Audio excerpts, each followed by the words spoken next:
That's brave. I mean, brave is my middle name.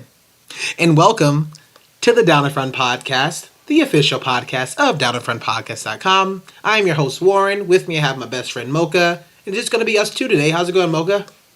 Whoop, whoop. Going great, man. How's it doing? Going well. Good to see your face. Haven't seen you on in a while, so it's nice to mix it up a little bit. So yeah, it's been a few episodes. I'm excited to be back. Yeah, I mean, I think everybody's excited for our 100th episodes coming, so kind of stay tuned for that. Some big news, big movie news is going to be happening. I'm pretty excited that we actually kind of started rolling out and launching a new segment called The Last Call with the Down in Front Podcast. And that's going to be kind of an unedited live stream version of just us hanging out for about a half an hour and really talking about extra stuff that happens in the news and media and really about anything. So stay tuned for that. I know that's going to be for our patrons, but anybody and everybody can hop on for that. So we'll definitely be tweeting out the link before we start recording. So stay tuned for that. So I'm pretty pumped. We are here. We are going to give you a full review of Love, Simon.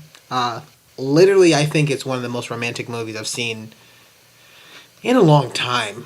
I'm really excited to talk about it. I'm really excited to talk about the subject matter of it. I'm excited to talk about like the messages, and also I'm excited to talk about things that just didn't quite work of this movie. But before we get into that, and before we get into the nitty gritty, Mocha, what you sipping on and what you been watching?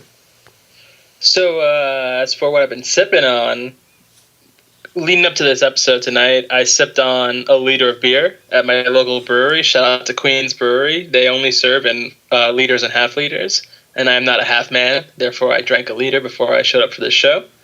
As for what I've been watching on Netflix this anime series called Fate Apocrypha. It's about a battle between mages for an item called the Holy Grail that grants the wielder like everlasting life and all this power, and the mages fight over it by summoning heroes from our past to like legendary heroes from our past to battle for them. So you see like characters like Vlad the Impaler going toe to toe with Achilles and things like that. Honestly, it's not that excellent of an anime.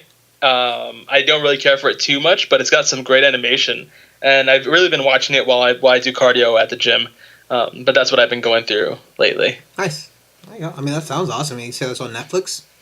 Yeah, it's on Netflix. Both the second season just dropped, I think a month ago. So. Nice. I've been trying to catch up on my Netflix shows, so I'm pretty pumped about that. Well, it's always great to have you. Great to kind of hear your voice, and great to see your face. Same. Thoughtful. I am currently sipping on some Trader Joe's Cabernet Sauvignon. Thanks to my friend Shelby for leaving a box of wine in my apartment. I appreciate you. Other than that, I've actually been watching a good amount of like other shows, smaller shows. But the one thing I do want to talk about is I went down to Florida and I was hanging out with my friends. And the first time my buddy goes, "Warren, have you seen this movie? It's called Boy. It's from the director who did Hunt for the Wilder People." And I was like, Frank, first of all, I'm surprised you know what Hunt for the Wilder People is, because that movie is great, but that's not his type of movie. But he loved that movie. He also loved this movie called Boy, and it's by the director Taika Waititi, and it's interesting. Yeah, I think it's a bit of a like a personal sort of biography of like his life a little bit, and like kind of growing up and his father, and basically how he was in school. And it's a bit of I wouldn't say it's a dark comedy. It's definitely not quite as dark, but it's definitely a funny movie. It's very fun. The comedy is just absolutely hilarious. You know, they talks about, check out my move. It's kind of like Michael Jackson. I'm gonna go over to New York and meet Michael Jackson, and does all this like hilarious stuff. He has this weird sort of cutaway scenes in which he's playing like beat it, and a bunch of stuff. I mean, I'm not going to get too much into spoilers for this movie, but definitely very enjoyable, and just about everything that Taika Waititi does is absolutely amazing. And this is definitely one of the ones that I would say for sure you should check this movie out. It's very fun, very enjoyable. It also has like a really grounded message too. I really need to see more of Taika's work. I've only seen Thor Ragnarok. What? Yeah, that's all. The only Taika Waititi show I've seen. You need at least so Hunt for the Wilder People is on Hulu right now. I love that movie. I love that movie so much. There's so many beats in it. That movie is so leveled and it's so layered. So definitely check that out. What We Do in the Shadows, Flight of the Conchords. I mean, I think. Wait, he was behind Flight of the Conchords? Yeah, I think he had like a large part into doing that. Okay. Mm-hmm. So I definitely watched my fair share of Flight. That show's great. Yeah. I would say definitely go check out his work. I mean, I watched this on a new streaming sort of service called Fandor. I believe they kind of paired up with MoviePass for a little bit. So I'm on like a free sort of trial. So it's pretty cool. I mean, they have a lot of work that's on there that you really can't find anywhere else. So if it wasn't on Fandor, it's also on iTunes. You can kind of purchase that. I believe it's like $5.99. And that's a movie that I will definitely be purchasing because I find myself watching that probably every few months or so. So that's Boy. And that's what I've been watching. So I'm pumped. Awesome. I'm excited. Thank you. What we're going to do is going to give you a quick break. We're going to get into reviewing this entire film of Love, Simon by director Greg Berlanti. Whew, there we go. Wine hit me. And we'll see you soon for a full review of Love, Simon. See you in a moment. Check it out.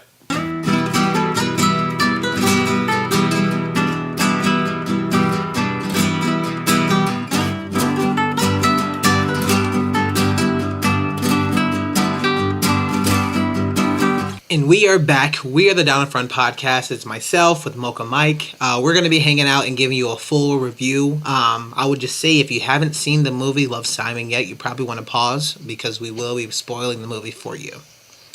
So, going into this movie, I had no idea what this movie was about. Partially, I kind of some part knew a little bit, but I didn't know the actual extent. But I thoroughly enjoyed this movie. Mocha, I'm excited to hear some things that you liked about this movie. Yeah, so I guess that I'll start off by saying that this movie was just overall really sweet and just a delightfully cute movie. It was one of those movies that I just kind of went into not really knowing what to expect. I understood the basic premise of the film, but I hadn't gotten to see a teen drama in a while. And throughout the film, I just felt really... there were a lot of cringeworthy scenes that had me in my seat, kind of like crumpled into myself. And there were a lot of really heartwarming and uplifting scenes. And at the end of it all, it was just a really nice, cute teen love story that also happened to be a gay love story, which had its own layers and levels of information to it that I think that the director and the writers really did a good job of unpacking in a way that was unobtrusive. You know, it didn't ever feel like it was a movie, despite the fact that the basic premise is about a kid being blackmailed about his homosexuality. It didn't really feel like a movie that was just about a gay guy. Yeah. It felt really relatable in a way that, aside from the fact that he was afraid of coming out, that people of any sexual orientation could connect with. I was surprised that they even put that section of the movie that, Martin... I was surprised they put that section in the movie and then it drew on for that long. Because that's a really shitty thing to do. And just kind of highlight that. I know it wasn't like... They probably didn't want to highlight it, but for the majority of the time, Martin was literally blackmailing Simon to try to fall in love, with his friends, and then he ended up breaking up his friends' friendships and after that, and just how everything just sort of happened just for him to kind of keep his secret. I just felt like the movie kind of really focused on that, and I'm kind of glad because it's kind of a shitty thing to focus on, but at the same time, it's probably only scratching the surface of shit that people tend to do to try to hide something that they're not ready to share with the world. And so it was more of a. I like how authentic that it was, and I like the fact that they really kind of went there. And on the surface, right, that they're just talking about like, oh, high school, and people like might want to date other people, but kind of underneath, I think this level was this movie was also pretty layered to the point where it had like some undertones of, people are gonna do some disgusting things to each other. One, to kind of get ahead for them personally, but then two, people are going to be like, I mean, it's kind of okay because what the alternative is for me, I can't see past that. Yeah. So I was glad they kind of had that kind of slice of life, so that realistic moment there. I'm glad you brought up the character of Martin. First of all, shout out to the actors and actresses in this film because they all did a great job of portraying their roles and their characters. I loved every one of them. But especially for that character, Martin, I have not been in a film or in a theater watching a film and wanted so deeply, so truly from the bottom of my heart to beat the ever-loving shit out of somebody more than I have the character of Martin in this film. So shout out to his actor because he did a really good job of infuriating me. He was such a piece of shit. And I just, I hated him. The moment he started blackmailing the lead character, Simon, I was just like, in my mind, I'm just like, just beat him up. Just beat him up right there. Just take care of this right now. He couldn't. Go tell your parents you're gay and beat the shit out of this kid. Because I love it because, and the actor's name's Logan Miller. I think he had a couple of works, but I think this may be one of his biggest roles. He just did such a good skeeving job. But I think the movie also, I really like some of these works that kind of walk that weird sort of grayish line, because he's doing a really terrible act in this movie, and we already kind of know that. But then you also know that Martin is not quite enabling, but really helping out Abby, Simon's other friend who just recently moved here. And the only time, right, and it was a really, really great moment of, Simon and Abby is driving home, and Simon goes, oh, I would have asked about your parents. I just didn't know when was the right time.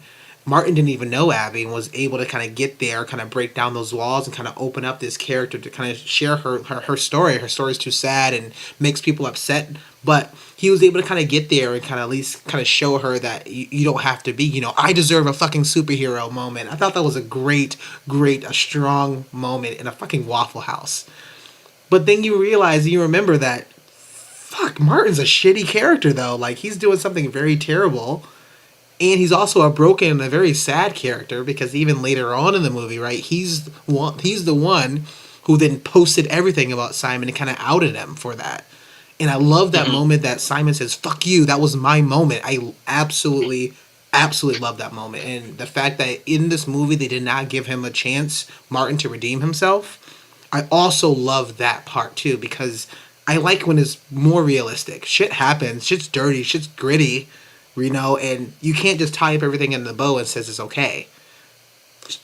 Things are going to happen that people cannot redeem themselves for just yet, right? It takes time. It doesn't take a span of 2 days a week, a month. That takes some years to redeem yourself from that. And I like how, this director had a chance. Director's Greg Berlanti.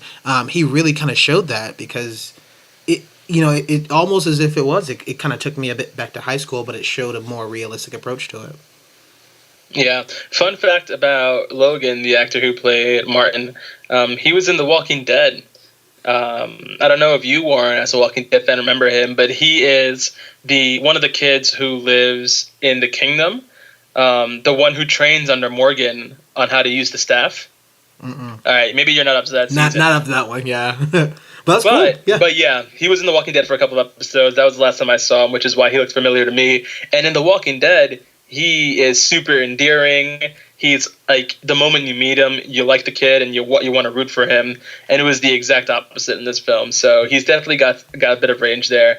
And also too, his character, that super awkward theater geek who, is is really, really gregarious, but in a way that is not endearing to the people around him. Mm-hmm. We all knew that kid in high school, or maybe some of us were that kid in high school for sure. But yeah, it was just authentic. It really felt authentic coming off him, and it sucks because until he started blackmailing Simon, he's someone that I would have rooted for. Yeah. I would have been behind that kid 100% if All he the was way. like, "Oh, I like Abby and I'm an awkward magician and or wannabe magician, Right. but help me figure out how to woo her."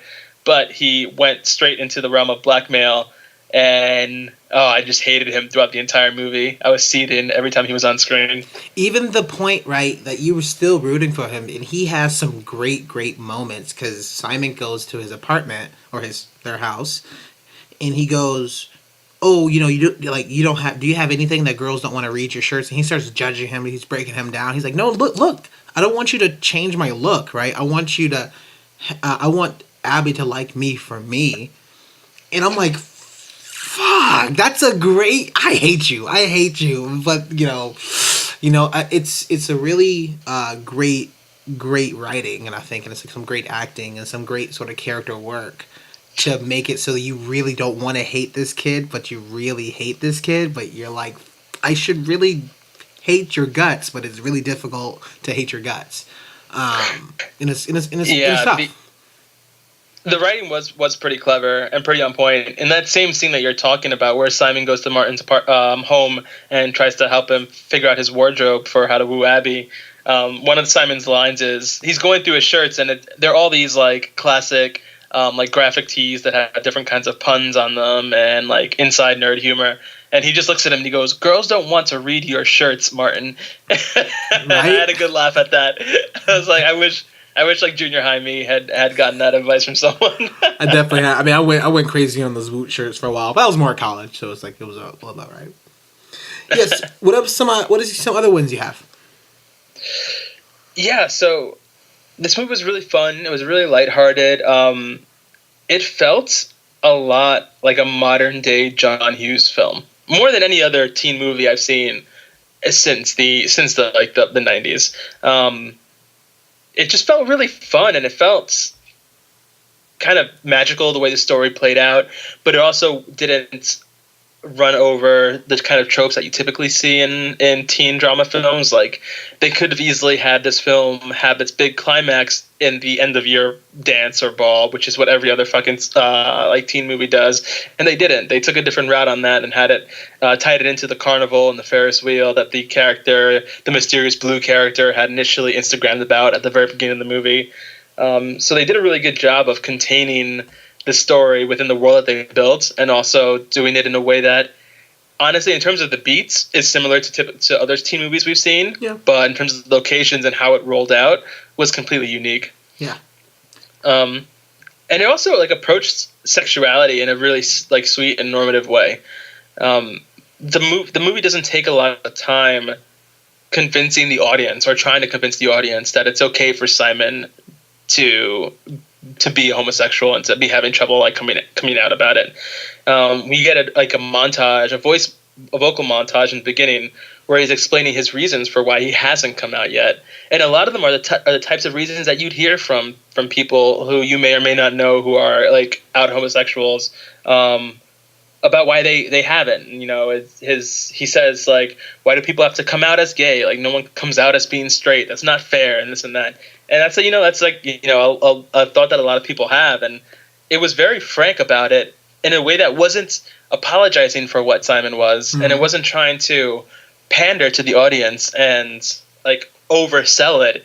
It's just who he was, and the drama unfolded like any other person. And I feel like in this world where we're starting to see more and more of a social visual presence for the normalization of homosexuality, a film like this really goes a long way, because it doesn't hold the audience's hand and say, hey, it's okay, but just so you know, this kid's gay, and it just does its thing, and it unfolds in a really sweet way. So I really appreciated that. I mean, I even appreciate more of the movie itself, on how Simon was, for majority of the part, was kind of in control. He had some things he kind of coached, and he came out to Abby that he was in control for, and he kind of coached Blue on kind of coming out. He said, you should too, and they had talked together about how they motivated each other. But then it turns on its head, because the moment that Simon doesn't have the control of this, then shit starts going crazy. He then like pushes away his family, he pushes away his friends, and does all this stuff because he doesn't quite know, like, I'm outed and I don't have a chance. Like, what about me? Like, I should have that moment. And I just thought it was just nice to kind of at least kind of live with that bit of a kind of like sadness. And I think they had a imagery sort of a way of depicting life is like a Ferris wheel, right? At one point you're always at the bottom, then you're at the top, then you just kind of go down back to rock bottom sort of thing. And I really like that imagery that they were using in the movie, just to talk about at this point, teen drama, right? Teen, quote unquote, teen drama. But a lot of these teen dramas are very important because you can kind of take that word off of it and it's just living life. And I like how the movie had a lot of ups and downs, and there's a lot of pop outs, right? There's even to the point where, now that I'm out, I'm going to go move to California, I have all these posters and pictures of all these guys like on my wall, right? And then he literally goes into a musical number, which he has like a rainbow that's on a flag and like all this kind of crazy stuff. And I enjoyed that. I thought it was kind of fun. And I'm glad that he's like probably not that gay. But I'm glad that they use that bit of a fine line between comedic and also a serious sort of message that they're trying to send, because this is important. It's important because it hurts people and it hurts the people around them. And sometimes, as much we are rooting for Simon and we're rooting for the people that would want to come out, I'm not entirely sure if they're coming out. It has to be on their own terms, right? And they have to deal with it in their own time. And I love how the movie slowed down to a point where Simon talked to his mom, played by Jennifer Garner, and he just sat and talked. And he goes, have you known? He asked the same question to Abby, and for his mom, she's like, well, kind of, because it just felt like you had this big secret, but she was patient and waited for him to kind of cope through. And then he asked Abby the same question, and she was like, well, aren't you surprised? He's like, well, should I be? I'm here to support you because we love you. And I love those moments that the movie just slows down and it doesn't use comedic points. It doesn't use these beats. It really says that, this is my depiction on why this is okay, and this should be the norm. This should be normal. Why isn't this normal now? And I just love that. It was a great moment. Even his father, played by Josh Duhamel, my goodness. Because you see early in the movie that his father makes jokes about homosexuality. And then later on, he can't stop crying. He can't, he was so apologetic. He was sad that he didn't see it before. And I think I received that as he wanted to be supportive as much as possible. He never wanted to push his son away. And he wanted his son to be as open as possible. But his father was a jock and all this sort of stuff. And I love that sort of natural moment too. Because the movie starts off, him talks about masturbation, right? And then that relationship sort of grows too. So it was just very powerful stuff that this movie was giving you to be just a romantic movie. Also, it was very deep, and I thoroughly enjoyed that. Yeah, and I'm glad you brought that up, how like the family reacted, particularly the mom, because one thing about this film that really struck me in a way that I hadn't really seen from films that were depicting coming of age, like gay or lesbian stories, was that they were really respectful about the types of issues that like real everyday, like normal homosexual people face when it does come down to coming out. In particular with the mom, you mentioned Jennifer Gardner did a wonderful job in her fairly limited role.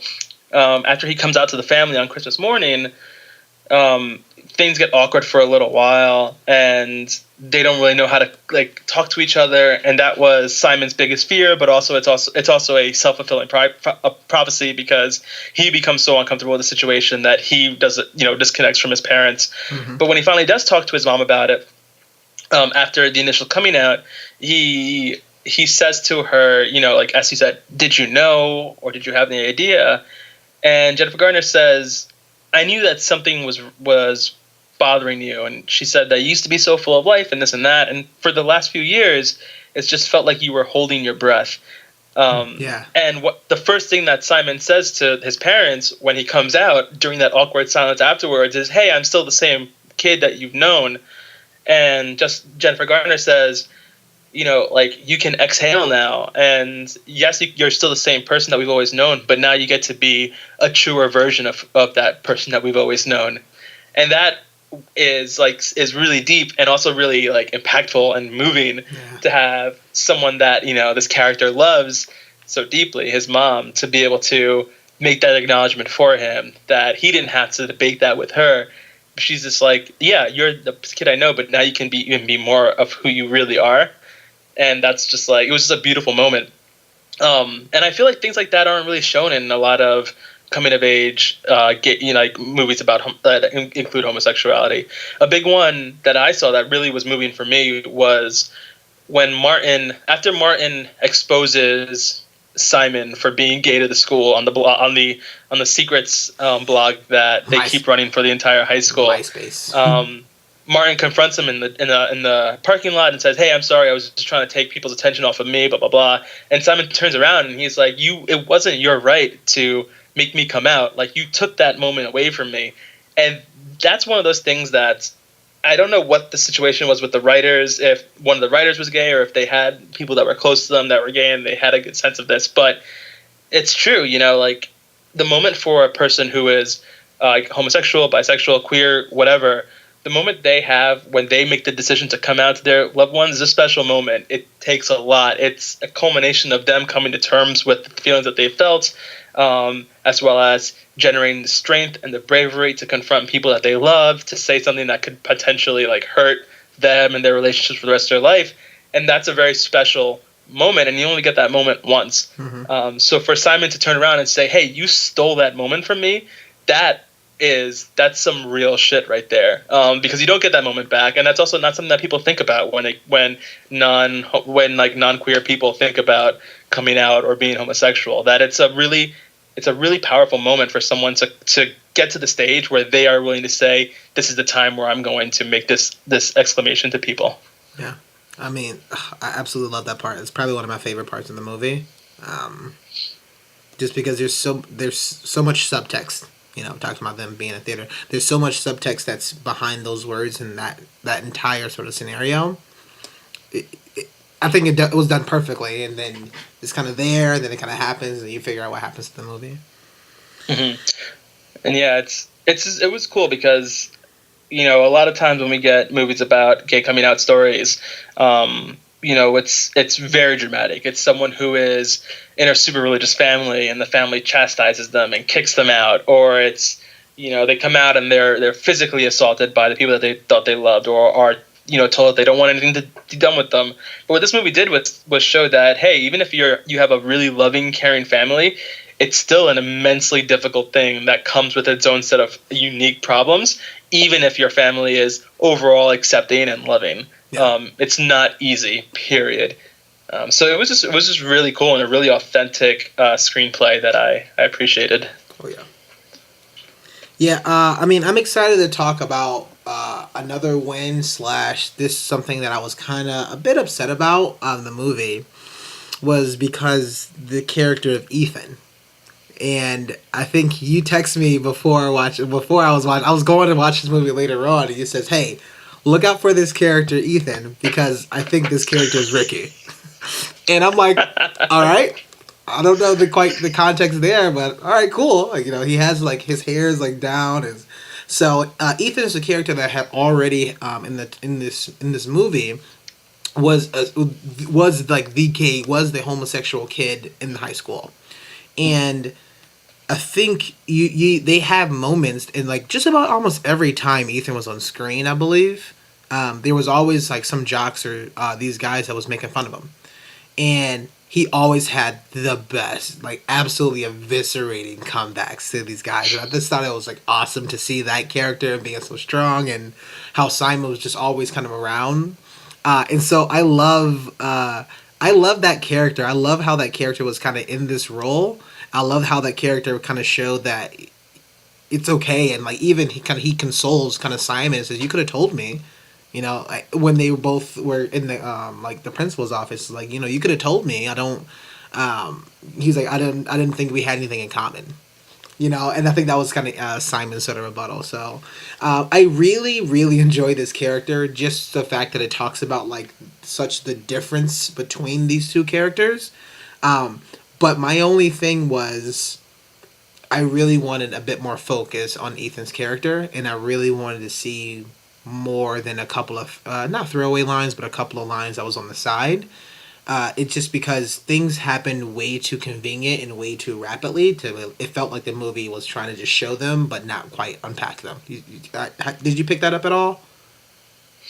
In terms of the character Ethan, Yeah. sort of. I feel like it wasn't his movie, and so while they probably could have unpacked a lot more about it, like they just didn't have the time to. Yeah. But you brought up something interesting that I hadn't noticed, which is the fact that every single time we see Ethan on screen, he's being bullied. Mm-hmm. Every single scene. And Mm-hmm. I didn't pick up on that because every time he's being bullied, he has, like you said, that witty retort. He's always, boom, ready to put the clap back, and he usually shuts down the person who's fucking with him. And then later on, when he and Simon are having that heart-to-heart in the principal's office, Simon says, "Oh, you make it look so easy and so effortless and da-da-da." And he was like, "It has never been easy for me. Yes. My mom talks to our family at gatherings every Sunday and tells them about all the girls that I'm dating. And Yes. her eyes light up and she gets so excited when she talks about these girls that I'm not dating.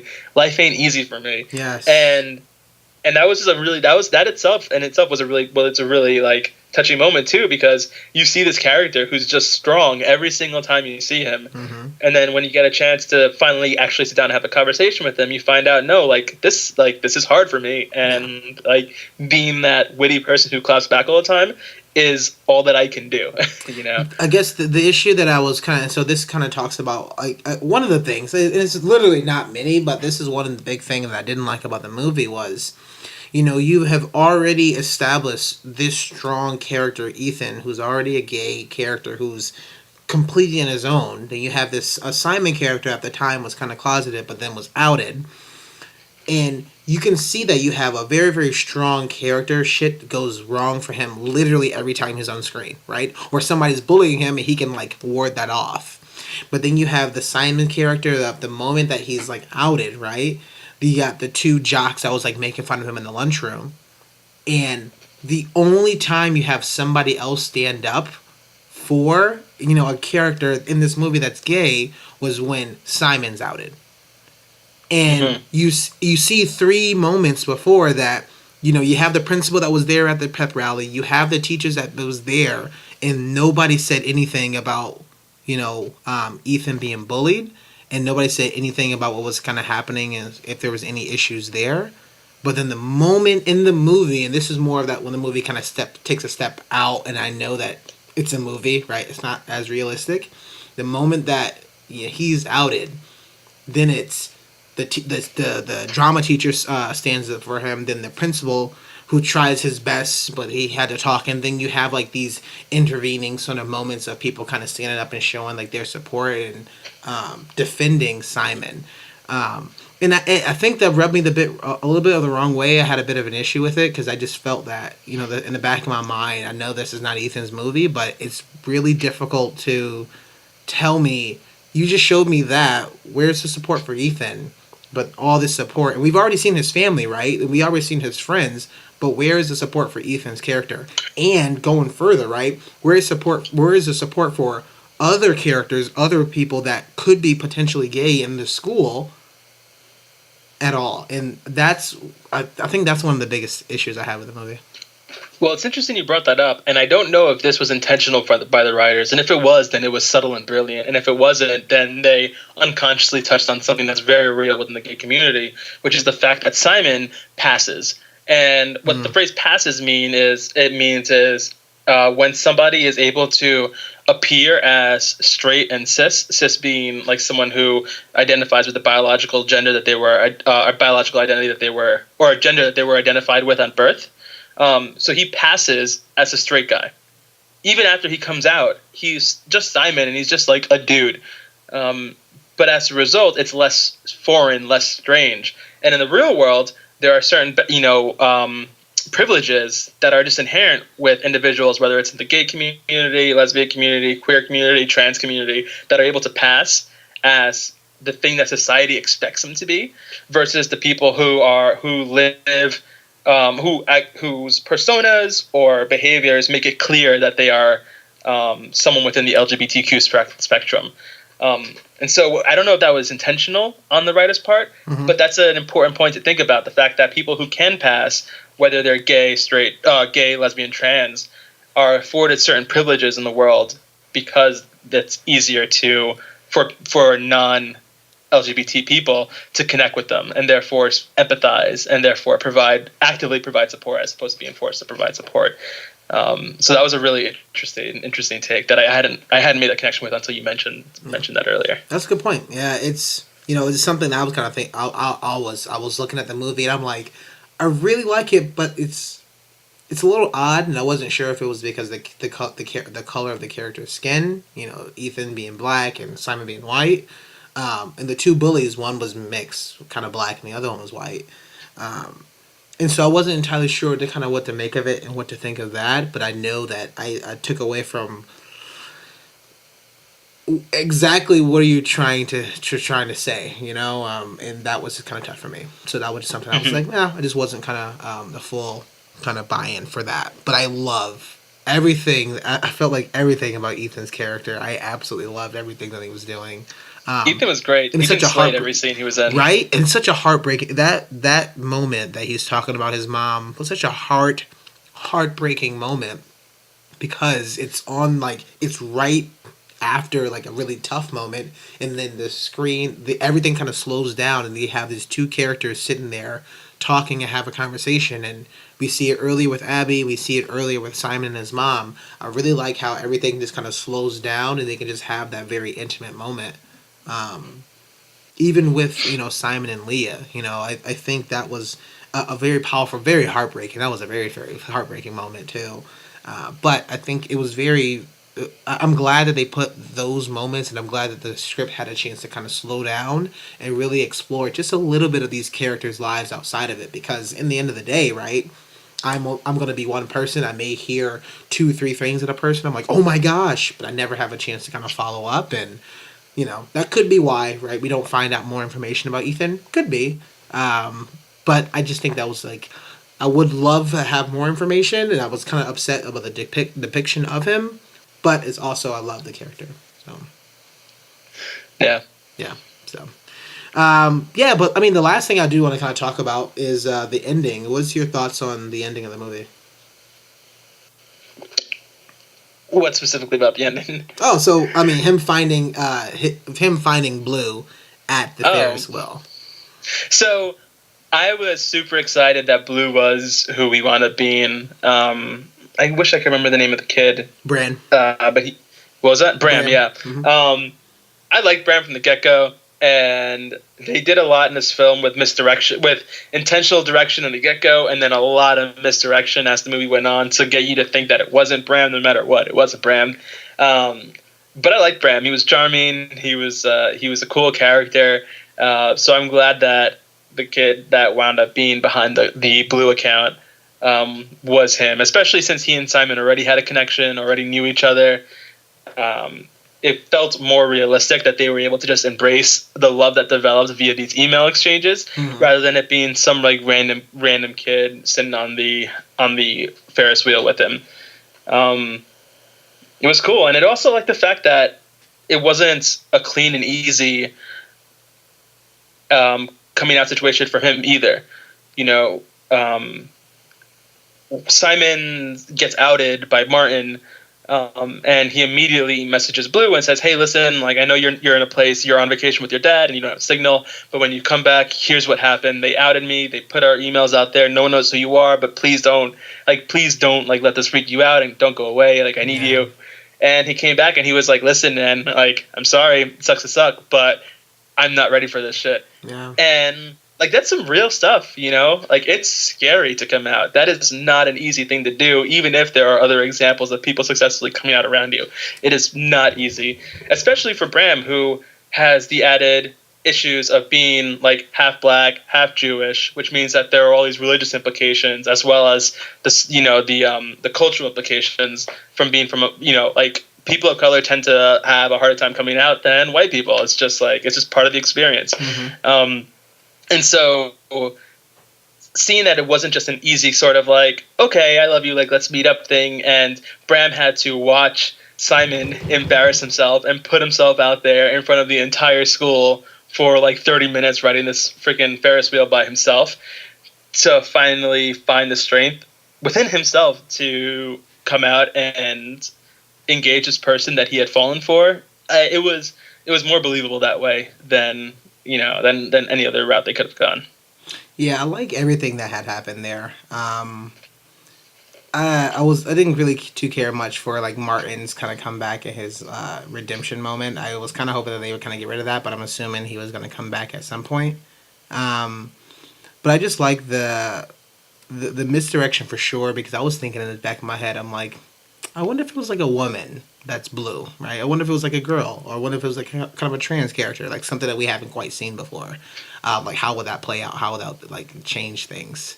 And then I was like, well, I wonder if it was like the teacher, which I think was kind of weird, right? Because he was giving the principal, right? Quick shout out to what's his name, Principal Worth, Mr. Worth. That guy, he's from Arrested Development. He plays Buster. He was like the living embodiment of the character Mr. Fran from Bob's Burgers, the guidance counselor. I don't know, Warren, if you've watched Bob's Burgers. I don't. But if you ever do, Mr. Fran, the guidance counselor, is exactly who Mr. Worth, the principal, was in this film. And it was hilarious to watch him do his thing because it was super cringeworthy every time he was on scene. Oh, yeah, it's so weird, especially talking about Tinder dates. I'm like, ooh, probably not. Probably not. But I like the simplicity of the moment. I'm glad they had to put something that also made it feel like a movie, but I'm like, that's okay. Yeah, I like that part of a movie because things sometimes work out, things sometimes doesn't work out, and I think they could have took the movie in either direction and it would have been okay. And I like the fact that even after that the one thing that I really enjoyed was when he was going around, Simon was going around and picking up everybody for school, that you can see.